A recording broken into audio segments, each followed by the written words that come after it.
Au nom du Père, et du Fils, et du Saint-Esprit. Amen. Au cours de sa vie, un chrétien trace sur lui le signe de la croix plusieurs dizaines de milliers de fois.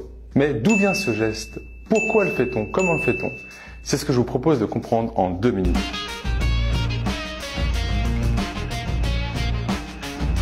Le signe de croix est très ancien. Dès les premiers siècles, les adultes demandant le baptême, les catéchumènes, recevaient sur leur front ce signe de la croix comme premier rite d'initiation. Cette signation sur le front était perçue comme une bénédiction, une protection. Et peu à peu, elle s'est accompagnée de différentes invocations ou prières à Jésus-Christ. Les premiers chrétiens ont aussi pris l'habitude de tracer le signe de la croix sur d'autres endroits du corps. Nous en avons une trace dans la liturgie de la messe, où les chrétiens rassemblés, avant d'écouter l'évangile, font le signe de la croix sur le front, puis sur la bouche, puis sur le cœur. Peu à peu, s'est développée l'habitude de tracer une grande croix.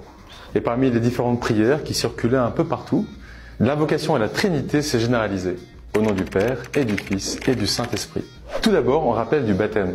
Le Christ a sauvé tout homme par la croix. Mais le chrétien entre dans la grâce de ce salut en étant plongé dans la mort et la résurrection de Jésus, en étant baptisé au nom du Père et du Fils et de l'Esprit Saint.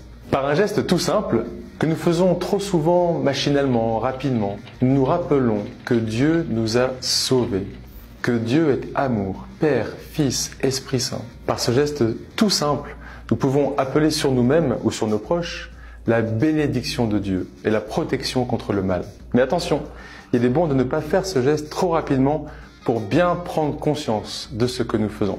Personnellement, j'aime bien 2 variantes que l'on trouve chez nos frères chrétiens d'Orient. La première concerne la forme de la main. On peut joindre les 3 premiers doigts pour appeler la Trinité et replier les 2 autres pour appeler les 2 natures du Christ, homme et Dieu. La seconde variante consiste à toucher le sol avant de faire son signe de la croix. Ce geste s'appelle la petite métanie, qui signifie conversion. Au cours d'une journée, nous avons plein d'occasions possibles pour faire le signe de croix. Le matin au réveil, en passant devant une église, pour bénir son repas, pour chasser une tentation, pour remercier Dieu à la fin de la journée. Chacun de ces moments est l'occasion de mieux vivre et mieux prier son signe de croix. Lorsqu'on interrogea Sainte Bernadette de Lourdes avec cette question, « Que faut-il faire pour être sûr d'aller au ciel ?» Elle répondit, « Bien faire son signe de croix, c'est déjà beaucoup. » Nous espérons que cette vidéo vous a permis de mieux découvrir ce trésor qu'est le signe de la croix. N'hésitez pas à partager, à commenter, à poser vos questions.